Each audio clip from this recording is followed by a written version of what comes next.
All right, welcome. In this explainer, we're going to break down and visually map out the core concepts of respiratory pathophysiology. My goal is to get you totally exam ready by connecting the deep science to the actual symptoms so you can start to see the story your patient's body is trying to tell you. Okay, so here's the game plan. First, we're going to cover the basics. How our lungs are supposed to work. Then, we'll dive into what goes wrong in two major conditions, asthma and pneumothorax. And finally, the most important part, we'll connect all that science back to what you'll actually see and do at the bedside. First things first.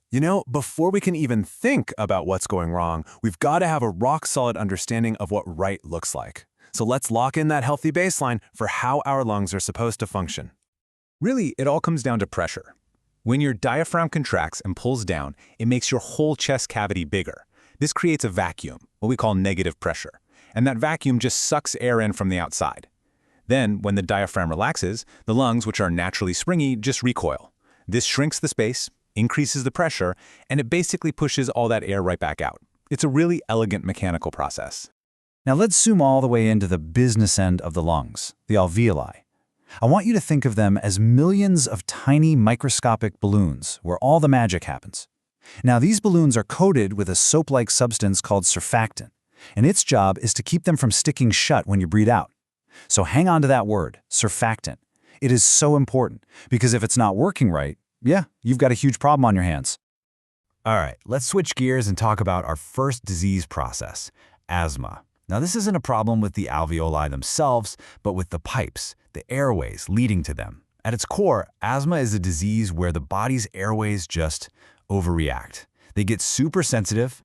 So, for someone with asthma, it's like their airways are primed and ready to go off.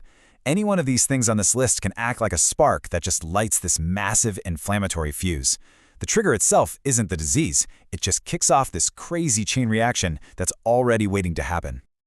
Okay, so let's really follow this cascade step by step. It all starts with that trigger we just talked about, that flips a switch in the immune system, activating these things called mast cells, which then release a flood of inflammatory chemicals. But here's what's really crucial to see in this flowchart. The reaction isn't just one big event. It's actually broken down into two totally separate phases, and you've got to understand both of them to really get asthma. So that early phase, that's what we think of as the classic fast-acting asthma attack. The mast cells, which are like these little alarm systems, they literally just burst open. It's called degranulation, and they dump all these chemicals that cause the airways to clamp down immediately. But the late phase is just as important. Hours later, a second wave of inflammatory cells shows up to the party, causing even more swelling and irritation. And that right there is why a person can feel sick for hours or even days after an attack. It's not just a quick in and out thing. Now this is an absolutely critical point. Think about it. Wheezing is the sound of air trying to squeeze through a tight space, right? It's a sign of obstruction. But what happens if those airways clamp down so tight that no air is moving at all? Well, the wheezing stops. And that silence is terrifying. It's not a good sign. It's a sign of impending respiratory failure, a true medical emergency. Okay, so we just saw how inflammation can choke off the airways. Now, let's pivot to a completely different kind of problem. With a pneumothorax, it's not about inflammation. It's all about a mechanical problem. It's about losing that all-important negative pressure we talked about at the very beginning. And this image just shows it perfectly. On the left, you see that healthy lung.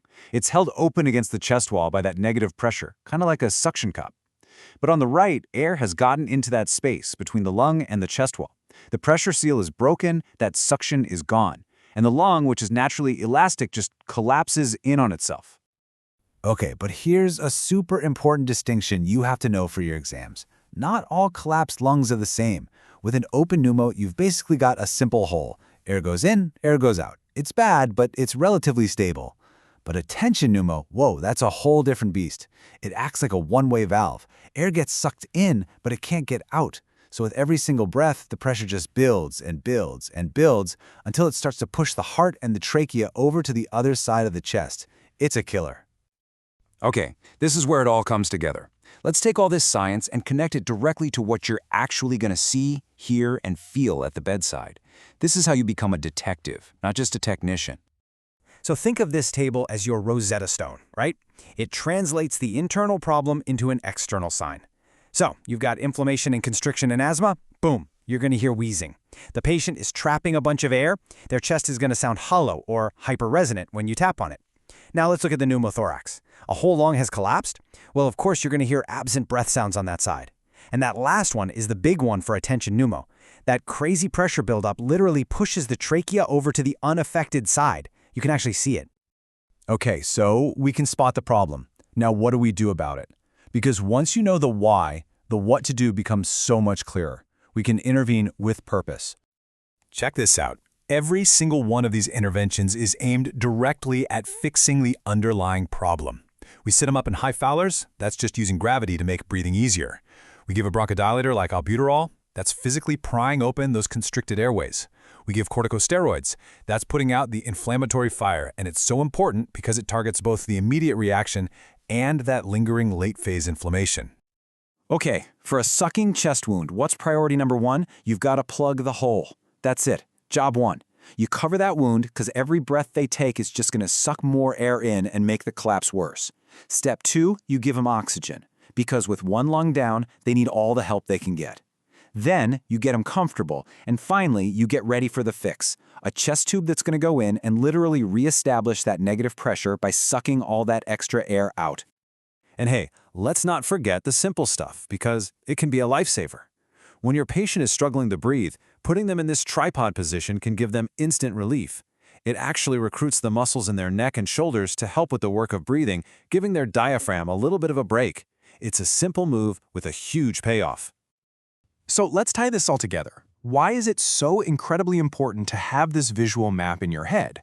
Well, because honestly, it becomes your clinical superpower.